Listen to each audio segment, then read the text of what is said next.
Okay, so for this video, I want to show you guys how to do the problems that you'll see in IXL T9 surface area and volume of similar solids. So before, whenever we wanted to set up a ratio with similar figures or similar solids, we would just go ahead and say, okay, well, the side length of this solid divided by the side length of this solid. And the way you do that for surface area and volume is going to be a little bit different. So you can set it up the same way, like this solid to that solid. But whenever you want to do the ratio of surface areas, you got to remember that you square both of the values, okay? Similarly with volume, again, I'm going to go ahead and set a ratio of the two side lengths. But if I wanted to go ahead and create a ratio of the two volumes of the side lengths, it's going to be both of those side lengths cubed. So that's really what you got to remember the most about this. So if you're doing the ratio of the surface areas, you're going to square the values, all right? And if you're going to go ahead and do the ratio of the volumes, you're going to cube the two numbers, okay? I'm just going to use that to kind of help me remember what to do for each of these problems. So if I were to solve this problem, it says the figures below are similar.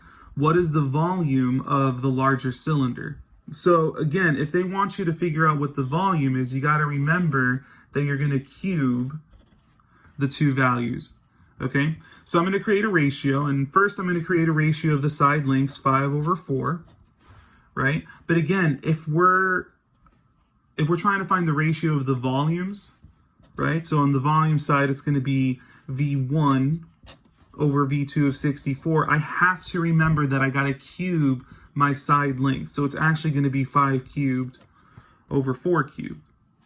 So if I go ahead and put that in my calculator, well, 5 cubed, you can either do it like this, 5 to the power of 3 gives you 125.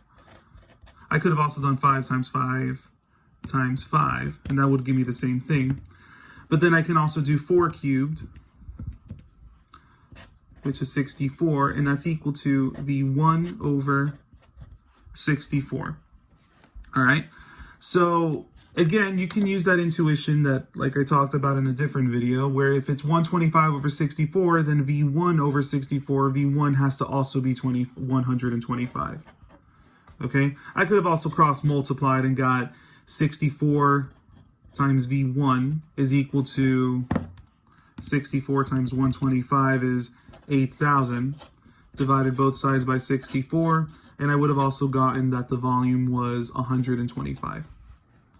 All right, so again, the first thing I recommend you do is when you read the problem, first identify if they want you to create a ratio of the volumes or the surface area, and that should tell you what you got to do with your side lengths when you go ahead and create the ratio. Remember, for volumes, you got to cube it. For surface area, you've got to square it.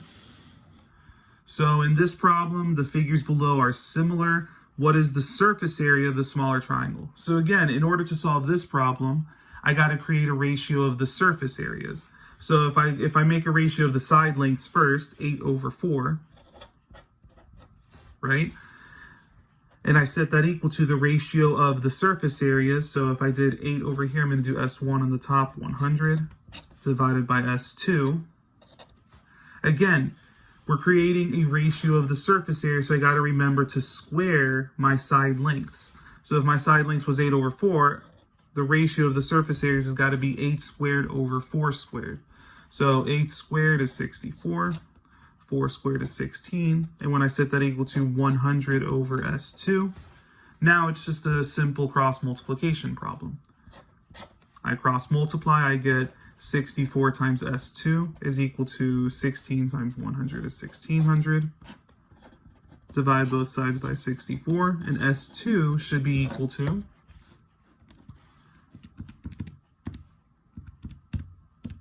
25. And that's my answer. So you're going to see a lot of problems like that in IXL where they just kind of give you two figures and two sides of the two figures, and then you got to create ratios from that.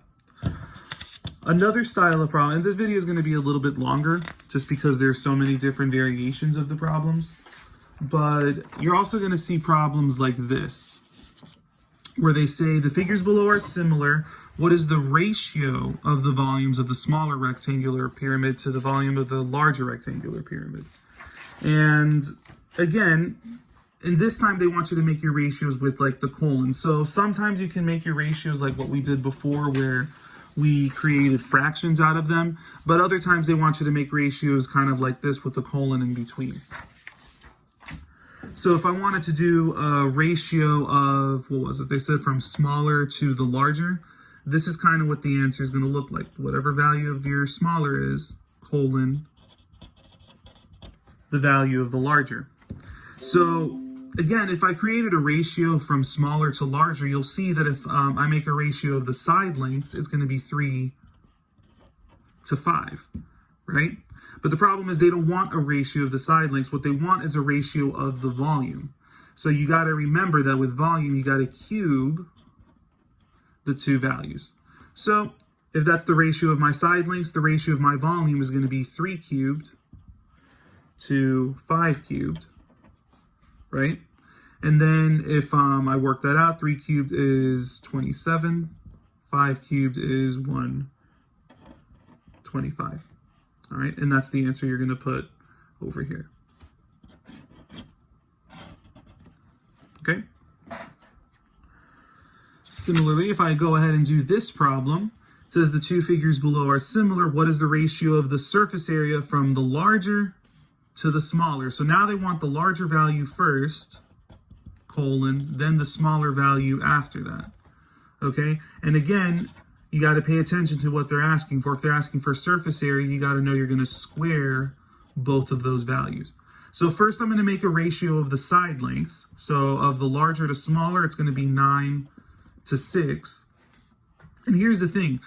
What you can do before you actually go any further is if you have a ratio that you can simplify, with the previous one I couldn't. 3 to 5, there's no way of simplifying that. But with this one, I can simplify it. So if I were to simplify this, they're both divisible by 3, so I can reduce this down to 3 to 2, because 9 divided by 3 is 3, and 6 divided by 3 is 2. So that's the ratio of the side lengths. But if I want to do the ratio of the surface area, I got to square both of those sides, and I end up with 9 to 4. And that's my answer. Okay? That'll get you through most of the problems, but but as I was working it through myself, I noticed that in order to get the higher scores, you need to do problems like this. So it says over here that the figures below are similar, and if the ratio of the cylinder's volumes is 125 to 27, what is U?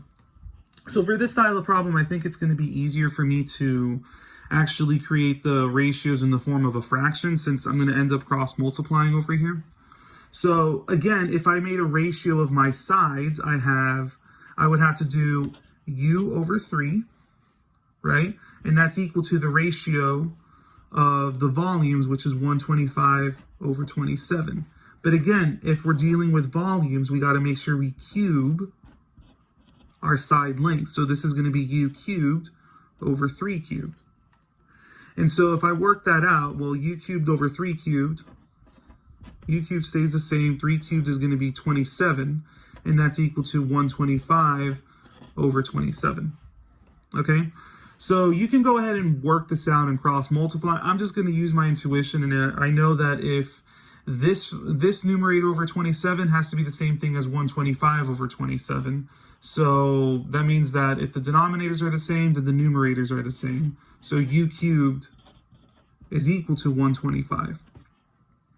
Okay, so if I want to get U by itself, I got to take the cube root of both sides.